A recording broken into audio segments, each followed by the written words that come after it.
I'll read them again. And they're like, right. That's a really good point. But we'll kick them back and forth.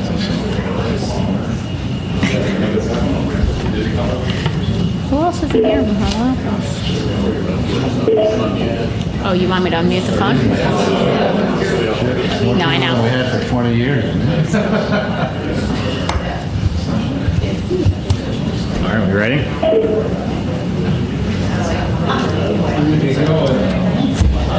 Okay, the phone is getting unmuted.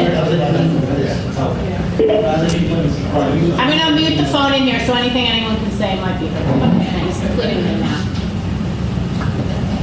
Can people still join though, even though you're... Yes.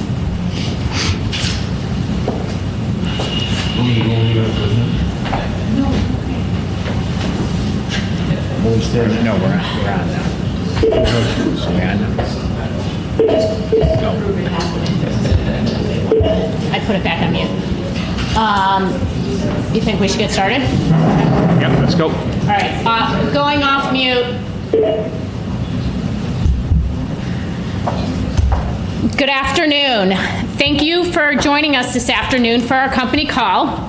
We are coming to you live from Northbrook, Illinois at the KemperSports home office. I am Heather Margulis, and I'm the Senior Vice President of Human Resources, and pleased to introduce to you today Steve Lesnick, our Chairman of KemperSports, and Steve Skinner, our CEO. They're going to talk to you about our recent culture and engagement survey. We welcome any questions that will be answered by Steve and Steve today, and you can email them to me at hmargulis@kempersports.com, or you can send me a text message at 847-609-3465. With that, I'd like to introduce Steve Lesnick.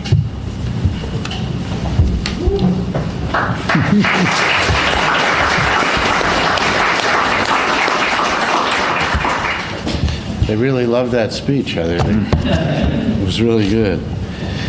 Well, thank you. Thank you all for being here. We got pretty close to 100 people online, would you say? 100 locations or so? Sorry. How many locations do we have? Well, we have 117.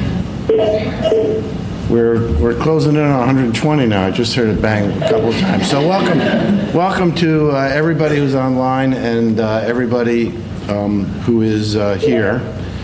I have prepared a few remarks, and then Steve and I will, we kind of split it up. I'm going to make a few remarks, and then he and I are going to answer the questions together, which he will triage and decide who's going to answer what, and some of you in the room might be called on to answer questions as well. But in any event, this is a historic moment in our 40-plus year history. We've never before had a multi-location town hall meeting. We have, for those of you in the field, we do this from time to time. We try to do it quarterly in the home office. But one of the many things that we learned is that we're a big organization sprawling across the United States, and we should do it for everybody, not just the home office. So this is our first attempt at this, and a historic moment. It's also historic in the fact that we have the technology to do it from a video standpoint as well as an audio standpoint. You know, it's always a heck of a lot more fun to FaceTime the grandchildren than just talk to them by phone. So we thought that we would try it this way too, so that you in the field can see Steve and I and make your own judgments and send in any questions that you might have. The purpose, this is sort of a one agenda meeting, the one agenda item meeting, although we'll take questions on anything as long as we're all together. And the one agenda item is to give you a status report on the company-wide culture and engagement survey that we initiated early this year. We thought then, and we think now, that it was important to solicit your views, to get the thinking of everybody in the organization and learn how you feel about the company and what you think about the company and where you think the company is going. And I just want to emphasize today that doing that, as Steve pointed out months ago, for the first time in our history, is really a statement of the fact that we care what each and every person in the company thinks, and we take it into account. I almost brought in a pile of verbatims that we have been going through over the past couple of weeks and months to just show you how much feedback and input we got. And I decided to leave it in my office because it was heavy, but it's about, see, I'm using the video, it's about this thick. Having said that, I want to thank everybody who participated in the survey. Everyone who was invited to be in the survey was invited to this video conference. That was well over 400 people. We got responses from over 300 people, about well over 70%, which the consultants told us was a very, very good response to a first-time survey like this. And we also, it also represents, in effect, our leadership team, since everyone included was department heads at our 100 plus locations, general managers, everyone in the home office, and up. So it was a great representation of more of our senior people in the company. And I can assure you that we got a widespread variety, a wide spectrum of views and opinions, often very candidly and very bluntly stated.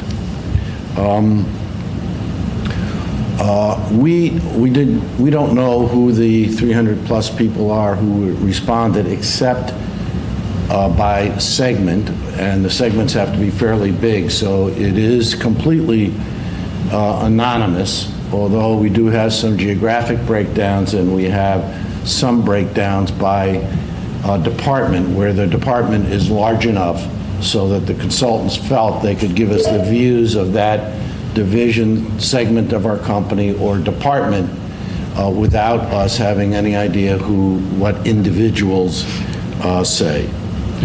Everybody, those of you who did participate in the survey, know that there were two sections of questions. There were 52 questions that basically said, what do you like and don't like about the company, and what should we be doing differently. And then there were a series of questions, some buried, some not, looking for how you looked at and evaluated various traits of the organization.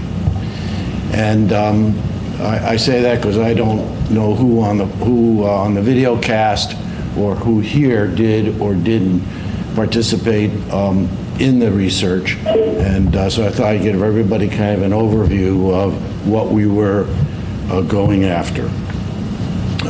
What I'd like to cover today is what the key findings are. As I say, they're about this tall, so I can't give it to you in absolute detail, but I'll tell you how we're organized so you can find out, if you're really interested in granular answers, what was said about your particular area.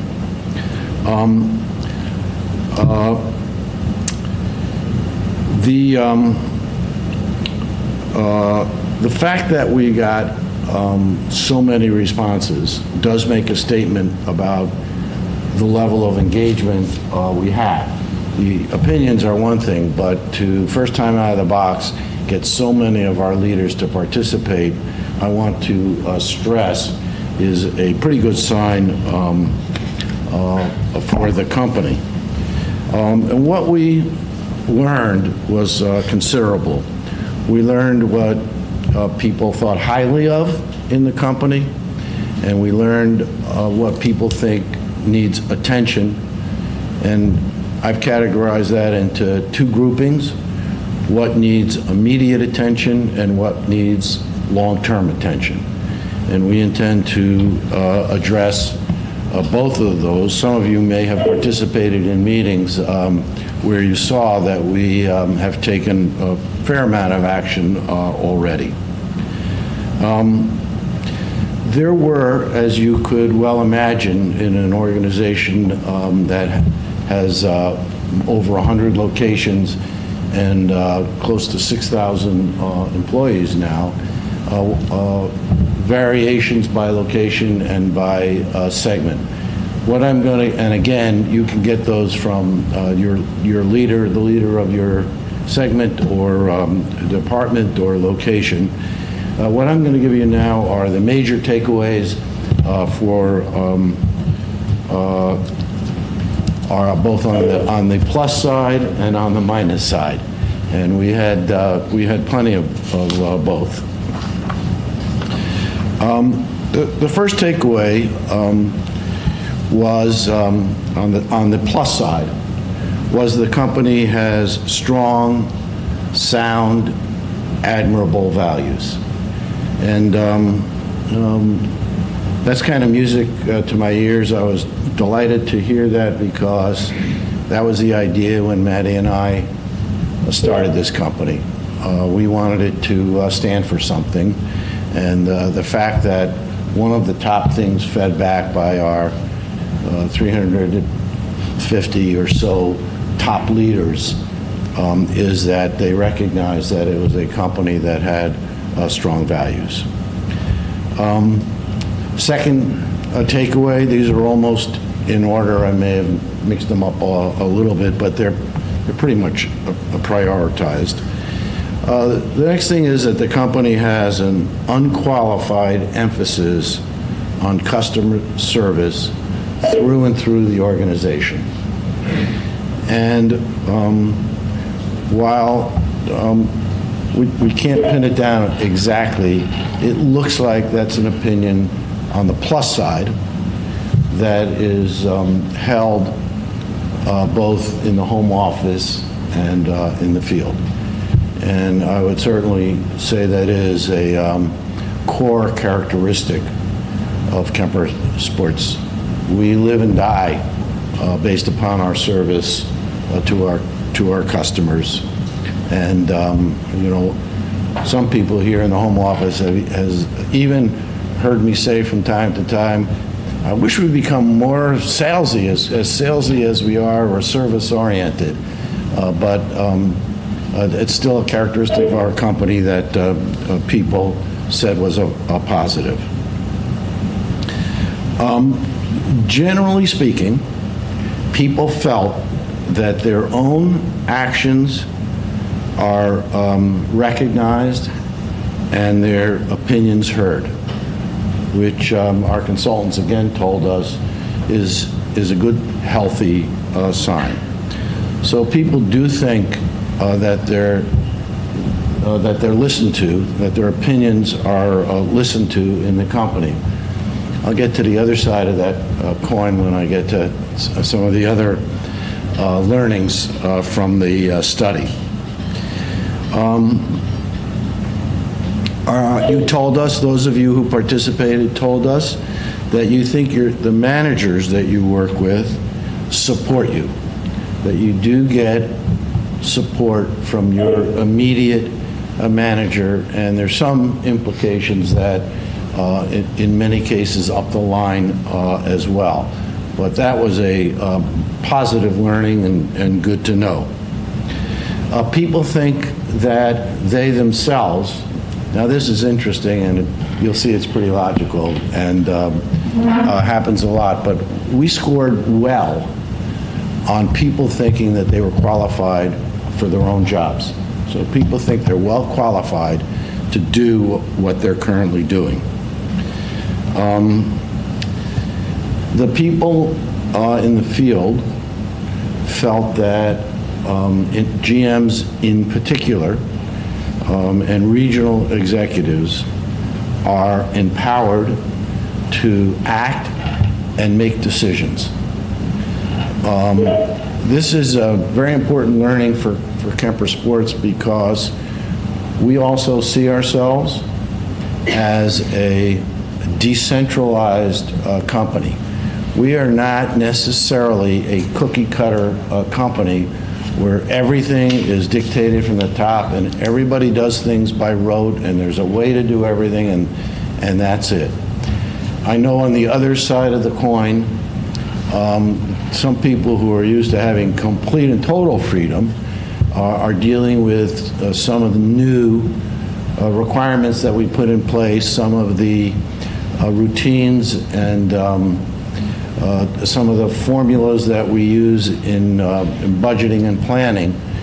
But that happens when you get to be as big as we are with over 100 locations, pretty close to 100 clients, and again, 6,000 people all working for the company. But it is good to know that people feel that in this company, things aren't just cookie cutter, that there is empowerment to do what they need to do to a large extent, not entirely, in the field. And then the final one I thought I'd put, which came up on the plus side, and I actually have all the pluses, the top 10s and the top and the bottom 10s and so forth, which I'll get to, and all of the verbatims on both sides of the ledger. But I thought I would close with one that is important to me and is important to a lot of businesses, and is very close to something that all businesses use today, which is a Net Promoter Score. And that is that the majority of you indicated it was on the plus list, and our consultant said, and therefore it's a plus, and the majority probably feel that way, is the majority of you would recommend this company to your friends for employment. And that's sort of like, somebody saying they'd recommend a hotel or an airline or something, but for the majority of you to include that as a plus for this company was nice to hear and good to learn. So those were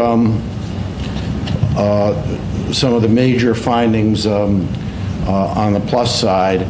And again, we have it broken down by business segment, by department, and by location, where the location is big enough to do that while maintaining anonymity. So what did we learn that needs attention? For the first time out, we had quite a bit on this side as well. And part of the reason is that we structured the survey in a way that asked, those of you who participated know this again, what do you think they ought to do differently? So that sort of invites people to speak up and speak out. And you certainly did. And I'll go over the ones that I think are worth going over now, and you'll see we've broken this up into segments so you can learn more from sort of the chain of command. The first thing we learned right at the top of the list was that you want to hear more about our vision, our strategies, and planning at this level, at the Steve and Steve level, and at the executive level, and at the home office, if you will. Particularly people in the field don't feel as connected as they want to feel to the organization, and this was particularly true as we went to those who are reporting to the general managers, the departmental heads in the field. I'm not sure where to look, Scott. I don't want people in the field to think I'm looking away, but those of you who are in the field, I'm looking at the folks here in the office and not at you. On this front, I'm going to make a few preliminary remarks about these areas that need attention, to tell you some of the things that we've started to do already. But in order to remedy this, I have created a task force that we're calling the Chairman's Task Force, and its mission is to address all the things that people commented on and think needs to be done differently or better in our organization. And one of our topics is to find a way to respond to this learning. And the fact that we're having this meeting indicates our intent to respond to the fact that you want to know more about the company, more about our vision, more about our strategies and what we're doing. Secondly, is that for the most part you feel we do not have the technology that we need. And this viewpoint was pervasive.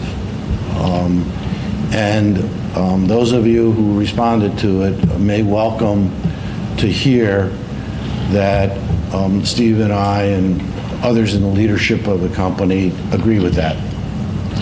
And that's why last year we formed what we call the Information and Technology Committee in the home office. And we're trying. And we also formed a committee combined of the finance department and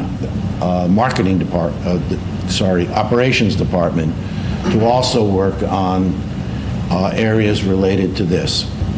And we've been meeting in some cases bi-weekly and in other cases monthly to address a list of issues. And I'll speak about the technology committee in a bit. But we know that, we're addressing it. We have formed the beginnings of a technology department, I'm glad to say. But more importantly, we have committed to this technology committee, which is hopefully making a lot of progress, which we'll be able to talk about in future meetings or through on-site visits. And we're happy to take questions even today if people want to hear more about it when I conclude. You also feel that we are not receptive to the new ideas or don't really act on new ideas. And this relates to the other finding, things are not, when you have this many people in a survey, things are not 100% clear, but while people do think they're listened to, they don't always think that, at least at our level, we're as receptive as we should be or act as quickly as we should be. And again, this was a strong feeling on the part of the organization. And I can only say that through the new task force that has been created, we're trying to address this. The last thing in the world we want to be is a change-resistant company. We want to be a nimble, adaptive, quick-to-move company, quick to react to new ideas and act on new ideas. And this is something that we can't do overnight. It's a culture change, and we intend to make it. And the next time we'll do this, we'll find out whether we've made the progress we should make. The next theme, and we were again told this is not uncommon for companies our size, is that some of you feel that we have been understaffed in a number of areas. I think that what everybody has to understand is that we're in a difficult business right now.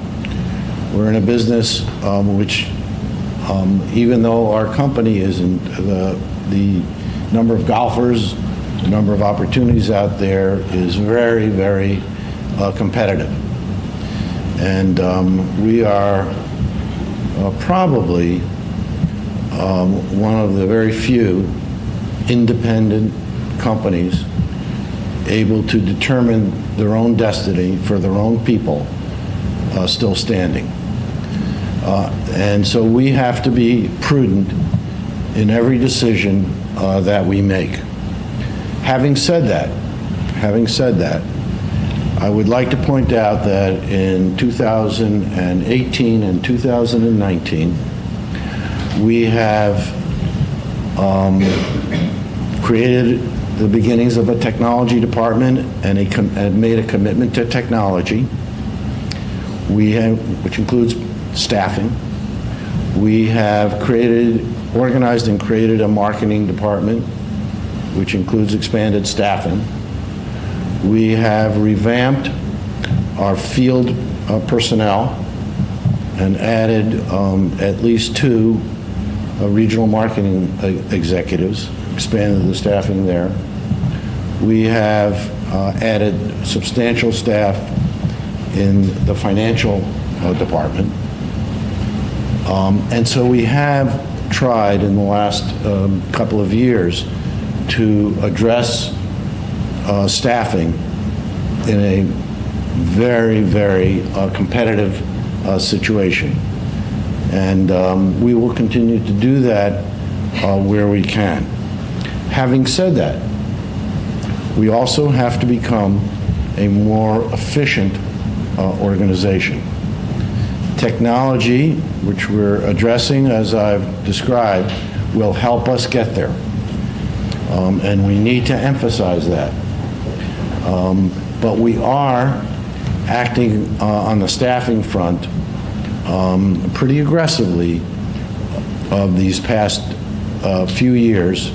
And we have now said, in addition to the additional staffing and the commitment to technology, we also have to make a commitment to operating more efficiently, which we're going to look ahead to do during our next planning period.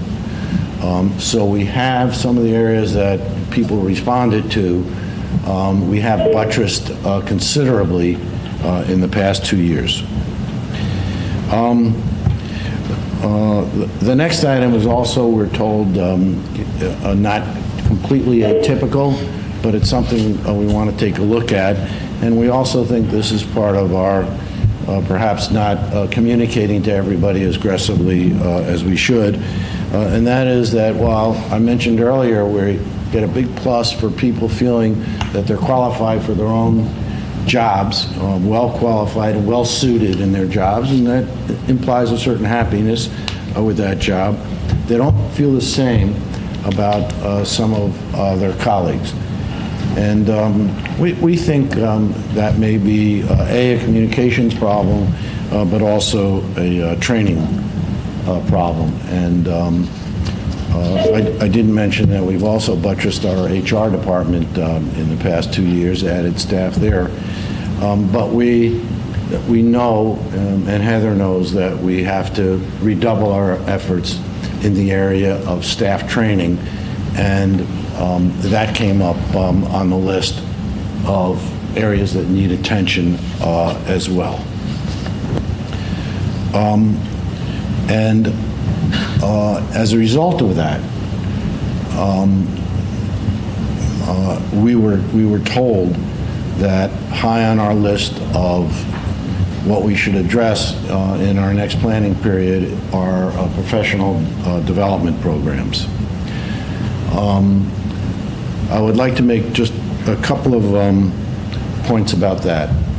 First of all, when it comes to professional development, we are considered to have the absolute best service training program in the golf industry, if not the hospitality industry. We have had people come to work for us from the Four Seasons, for example, who have said that our training programs are as good or better as the Four Seasons hotel chain. So our true service program, which a number of people in the room sired, if you will, and a number of people are committed to implementing over the course of the year, is unparalleled. And that is a professional training program, and anybody that goes through it that is in the hospitality business is going to be well fortified for the years ahead. What we're looking at now are leadership training programs, and we have several that are on the table at the moment, including a recommendation for something to parallel our True Service program, which is a True Leadership program. And we hope in 2020 to inaugurate some kind of training program, either similar to the True Service program or perhaps an online program, which in some ways is a more efficient way to do professional development. So we have various proposals on the table, and it's budget time, and Steve and I will have a whole bunch of decisions to be making in the next couple of weeks and months. This is a period of time where all the ideas that were suggested in this survey will be vying for funding, because not all of them can be funded at one time. And there'll be a lot of competitive ideas on the table, a number of which were suggested in this survey, and a number of lines of thinking that were suggested by this survey, and they will compete for funding as we move ahead. Obviously, you can't do everything at once. So again, I would like to emphasize that the task force that we have created are overseeing the implementation of action plans in response to the findings of the survey in the groupings that I have mentioned here today: home office, field, departments, segments, and so forth. Hopefully those of you, particularly on the phone, should be seeing the results of that. I know, for example, I received just this week what I thought were really detailed and good action plans from finance department, from the marketing department. I know the regional operating executives each have an action plan. So we do have plans being filtered through the organization, as well as taking note ourselves of what we need to do here at the top, starting with Steve Skinner and Steve Lesnick. We will, as a result of hearing what you had to say, try to redouble, if we possibly can, our commitment to technology and the activities of the technology group. The kinds of things, just to give those of you in the field a taste of what we're doing. We're working on trying to develop faster, more robust business intelligence. We're trying to improve and increase and quicken our use of social media. We are trying to find ways to be able to take advantage of the information on our T-sheets in a quicker way, to manipulate, optimize our T-sheet usage and golf course utilization usage in the best way we can. And finally, we're trying to do as much as we can in the area of CRM, where we have fallen behind a little bit, and we hope to catch up or surpass the competition in terms of customer research, customer profiling, and connecting with our retail customers.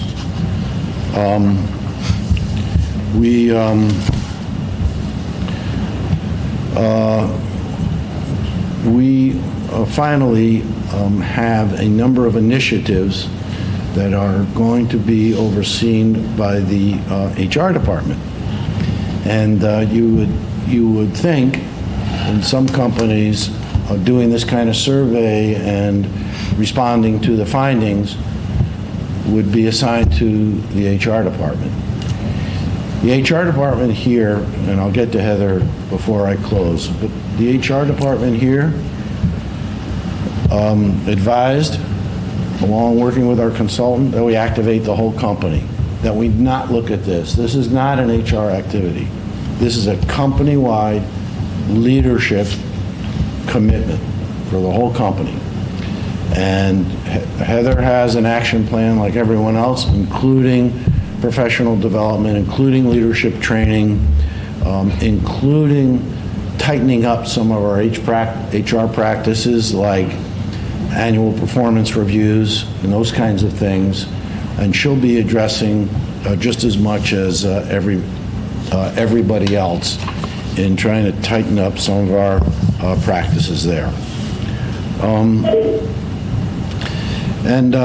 Finally, I'd like to mention that for many here in the home office know, I don't know how many of you in the field know, that we're in the middle of developing our next long-range plan. In 40-plus years we've been around, we've probably had 10 or 12 of them, and we believe in having a strategic plan, and our values are our compass, and our strategic plan is the roadmap.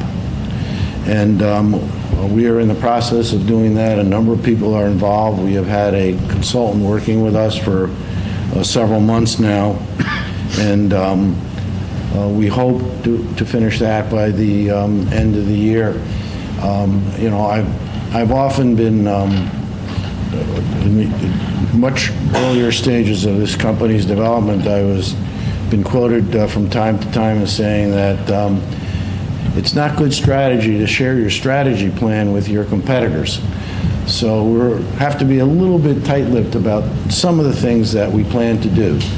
But hearing from you that many of you would like to know more about what we're thinking, planning, and where we're going, we'll share, certainly, Steve and I will share between us in visits and other activities with you as much as we think is prudent about what we're trying to do to be successful and thriving over the next 4 or 5 years. And again, you have indicated that you think, knowing our vision and values, you feel pretty comfortable with, so we will continue to communicate those things, both at our annual leadership conference and hopefully more frequently than that from now on. And finally, that's the second time I said, but I want to get to Heather. Where are you, Heather? I want to really single out Heather for thanks, because she has coordinated this project from the outset. It's one thing to get in your head that we should do this and to commit the organization to it. That was the easy part. But then to get somebody to do it, having never done it before here, for an organization of this size, and to coordinate it, in a way where we do try to empower people to do their own thing to the extent that we can. And I guess I'm as independent-minded as anybody else here, is not an easy thing to do. And we're told that we did this really well, and I hope that everybody who's listening, both here and in the field, know that we made a genuine effort to do this right, to really learn what everybody's thinking, and to have already acted on a number of things. And Heather gets a lot of the credit for that, and I just want to publicly acknowledge you and thank you.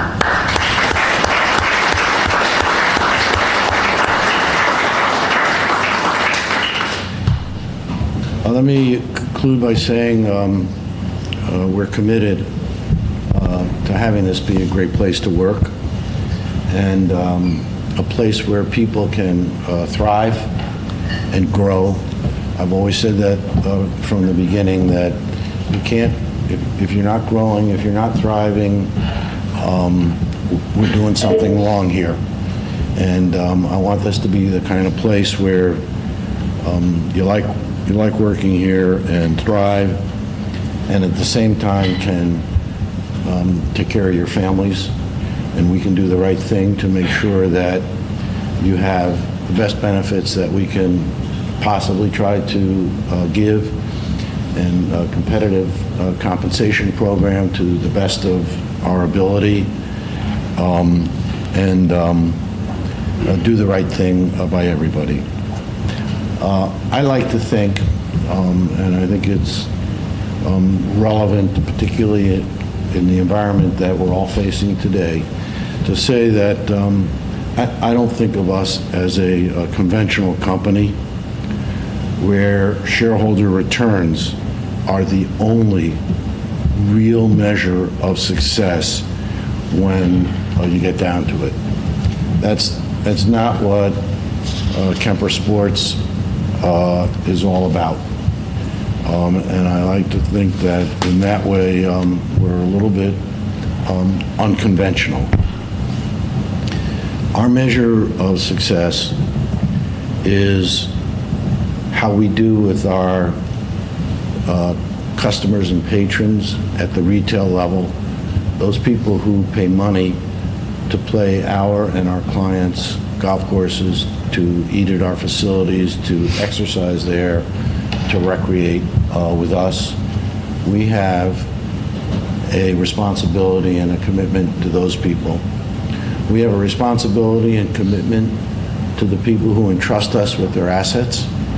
We have, at one time, Steve figure out how many assets under management we had. I think at one point it was closing in on $1 billion that people have entrusted to us to operate on their behalf, and hopefully to sleep at night. Those of you who know us know that I feel a commitment to the communities in which we operate, not only here, but the communities in which we operate in the field. I think that those companies who ignore the communities in which they operate are making a mistake, and it's not what our society and our country is all about. We have a commitment to all of you, and I hope this is one example of it, but we have a commitment to our staff members as much as to anyone else, including our investors and our shareholders. And I should also mention, because I think it's important both for people here in the field to be reminded, that we also feel a commitment to our strategic partners. So, and as everybody around here knows, it's not that simple to be a leader in a company of this size anymore, because if you don't just simply say, our only job around here is to maximize shareholder value. We don't think that.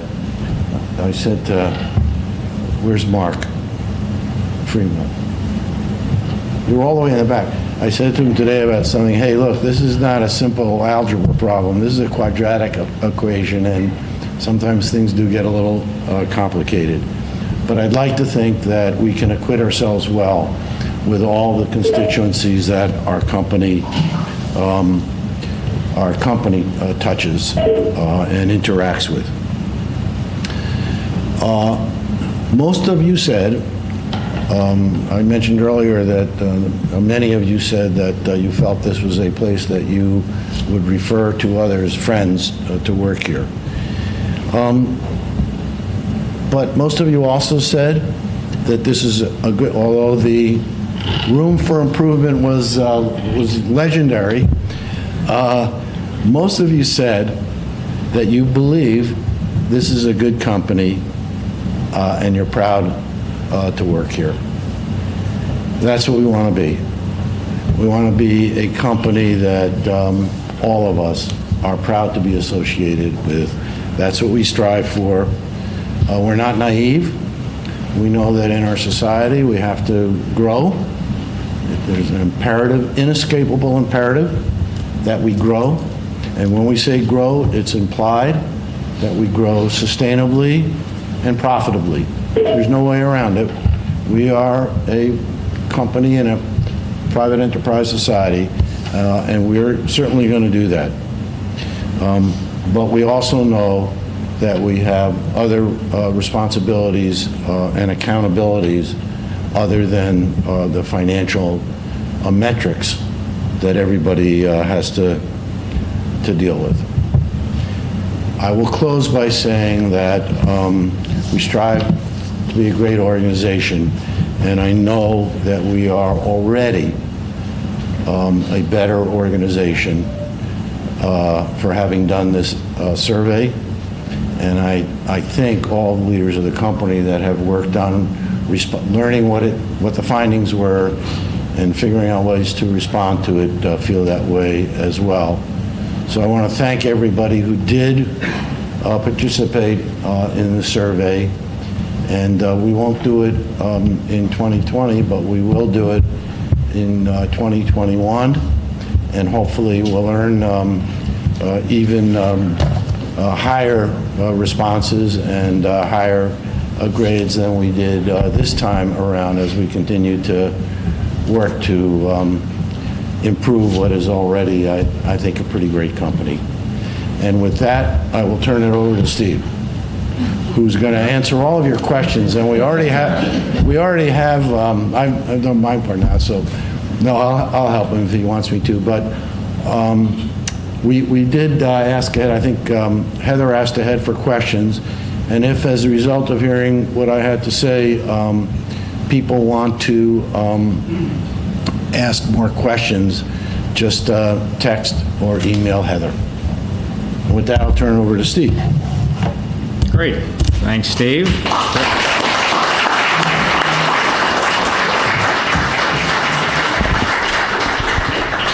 And we'll take, as Steve said, we'll take questions from the audience here as well as anyone who wants to send them in. We have a few that were sent in earlier.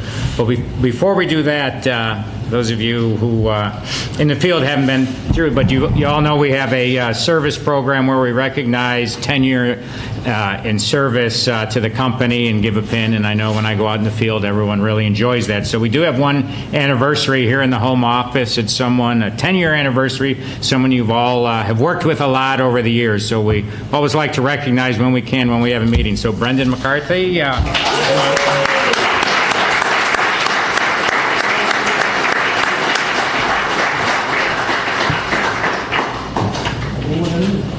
Oh, 10 years. He doesn't look like he's old enough to be here for 10 years, but thanks for all you do. And I know there's a lot of people in the field that do a lot as well.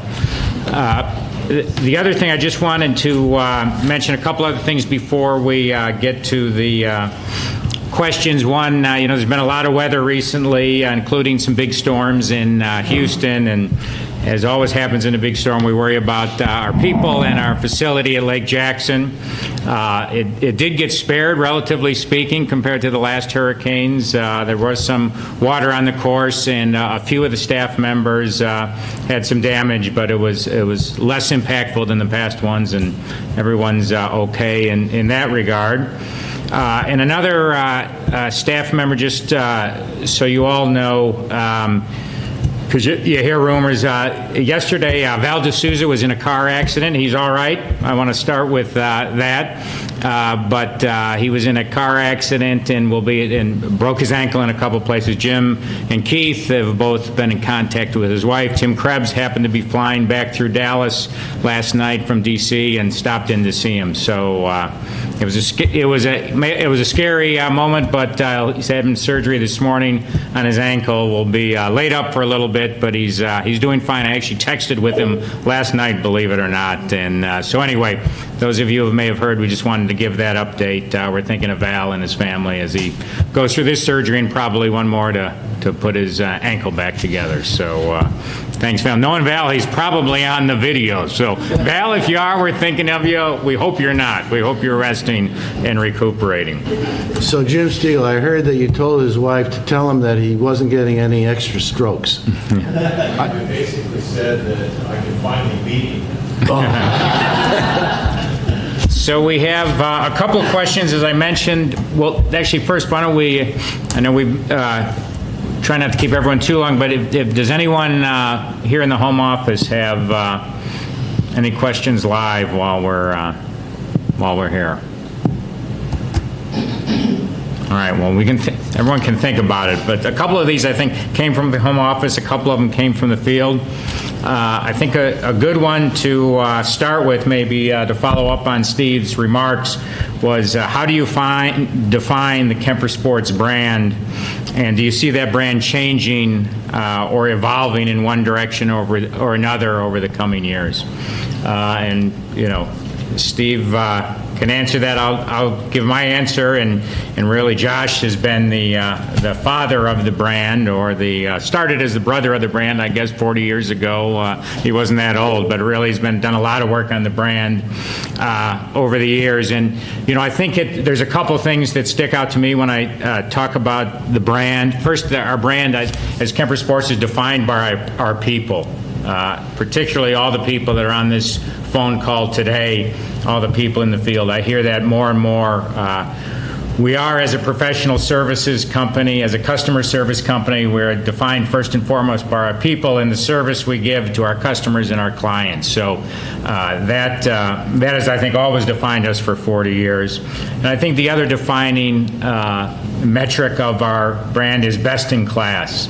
And the notion of that in each class of properties we operate, that we're trying to be the best that it can possibly be in that class, whether it is a destination resort ranked #1 in the world or the country, or a local municipal 9-hole golf course at $15 a round. And the third piece we always talk about whenever I'm asked about this is our 6 core values that have been constant for 40 years and will be constant for another 40, being, I've got them on the cup here, hopefully you all have a cup in front of you, but service being #1. Steve spoke a lot about that. Customer service to our clients, service to our customers, and service to each other as part of a family. Integrity. I think we will always be remiss. We always talk about that. First and foremost, or almost, is integrity. Act with integrity in everything we do. Relationships, not just business relationships, but personal relationships with our clients, our partners, our vendors, with each other. Loyalty, or creativity, I think has always stood us apart in being creative in what we do, doing things a little different than anybody else. Loyalty, being the 5th one, loyalty to really everyone that's helped us get where we are for 40 years, loyalty to each other, and last but not least, financial discipline as the 6th core value, which really has allowed us. I gave a speech a couple years ago, talked about how few companies in America make it to 40 years. I think it's less than 25%, and how few companies in this business, in our business, have been under the same ownership, same really management for the 40 years. So it's really, so those are kind of the core values, which in my mind has brought us for 40 years where we are, and will keep us going another 40 years at least. So you're getting so old too that you've been here for more than half of them. Yeah, exactly. You've been here for more than half of them. So I don't know, Steve, if you have anything to add on the brand, or I think that was well done. Josh, did I say the brand right? Did I miss? Josh said I did all right. So that was the next one. Another question, which I think is a great question. This came from the field in cooperation with player development and grow the game. Are there any company plans to push caddies and the development of caddy programs throughout the country? I'm happy to take that one. I think we would love it. We are huge supporters of caddy programs. We're big supporters, thanks to Josh's leadership on the Western Golf Association Board and Executive Committee. Big believers in caddies being a great way to introduce people to the game of golf, and a great way to allow people to grow.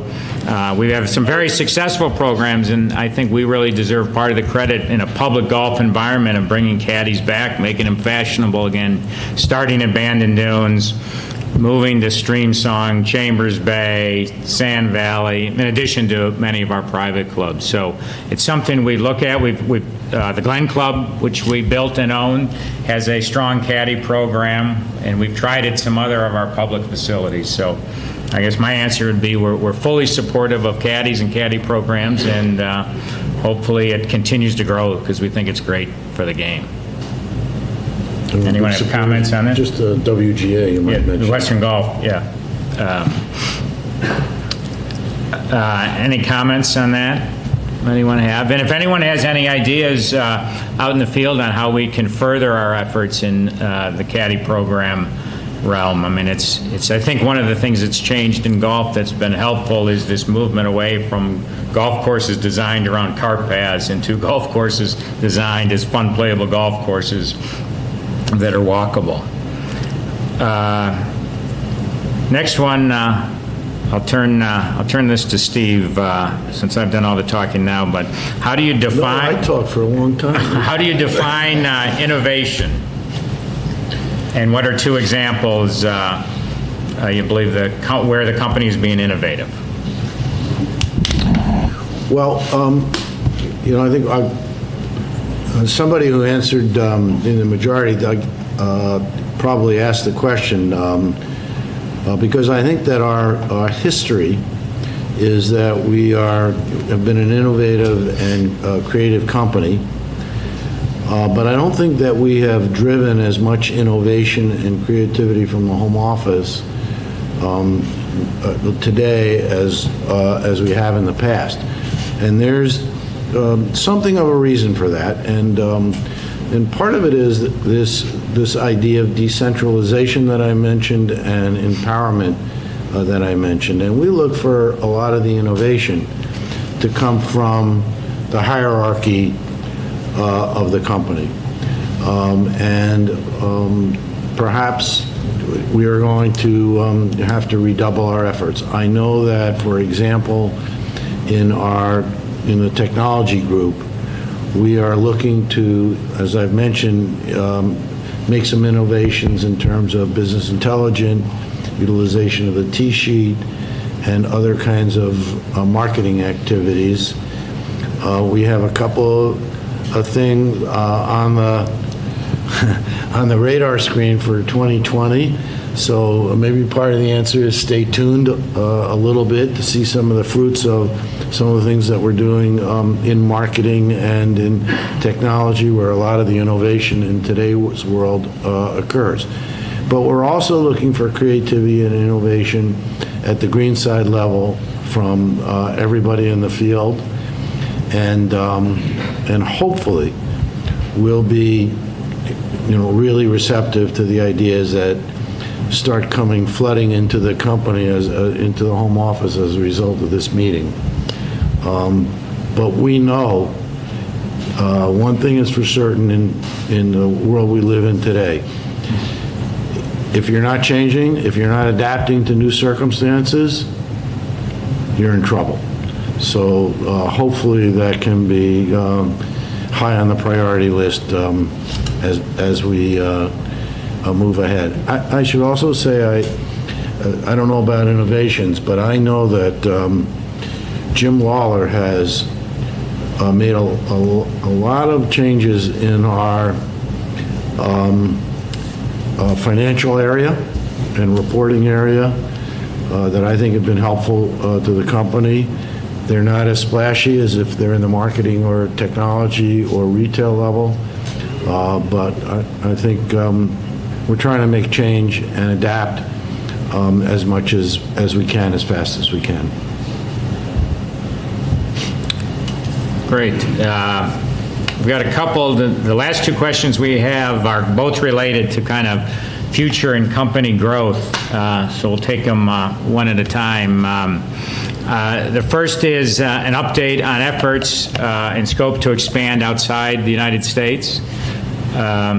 Those continue, and again, it's a big part of the next long-range plan, a big part of our discussion and evaluation and research into that. We have a couple of, as Steve said, we don't always like to telegraph where we're going in case our competitors try to beat us there first, but I will say we have a couple of opportunities that we're pursuing hard in the Caribbean, Latin America area, where we think we have good traction, have had some good success. So keep your fingers crossed. We're there and we're looking at that. We also did have an effort, as many of you know, because a couple made some trips into Asia to look at potential opportunities there.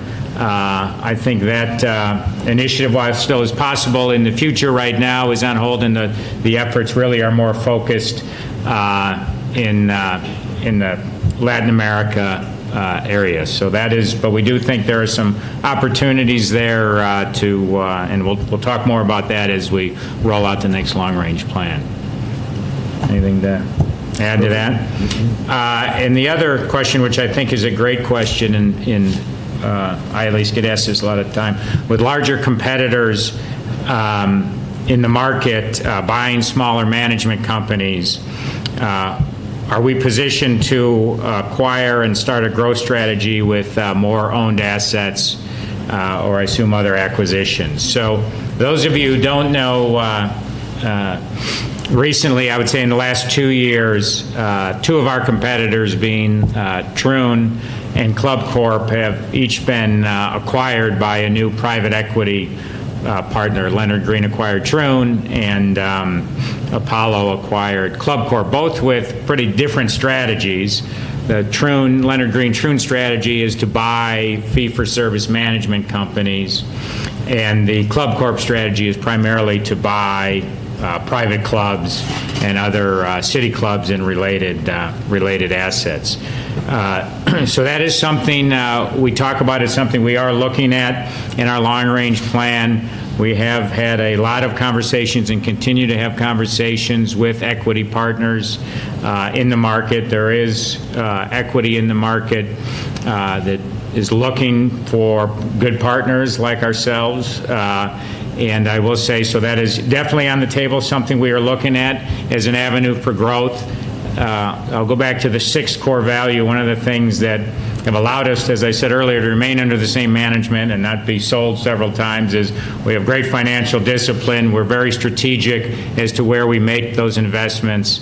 I would say over the last 3 or 4 years, we've added some core assets where we've made some great investments in long-term leases and/or acquisitions, and we'd like to do that more. We think there are more opportunities out there. So I guess that's the long answer to the short answer to that question is yes, it's something we're looking at and would like to do. But the other thing I would say, and I know Steve would agree and the other leadership, our goal has never been, a lot of these companies, especially with the financial partner, their goal is pure numbers. They want to be the biggest because they want to sell to the next guy, or they want to go public, and it's all a financial engineering exercise in a lot of ways. And I know from talking to our colleagues at the other companies, they have a lot of pressure. And our goal has never been as a company to be the biggest. We want to be the best. We want to continue to be the best. It goes back to what our brand is and what our goals are. So growth is very important because we have many great people here who want to grow in their careers, and we want to all grow to give those opportunities so we can get better at what we do. But we'll have several in our long-range plan, several avenues for growth in that, which we'll pursue at the same time. Any other questions, comments?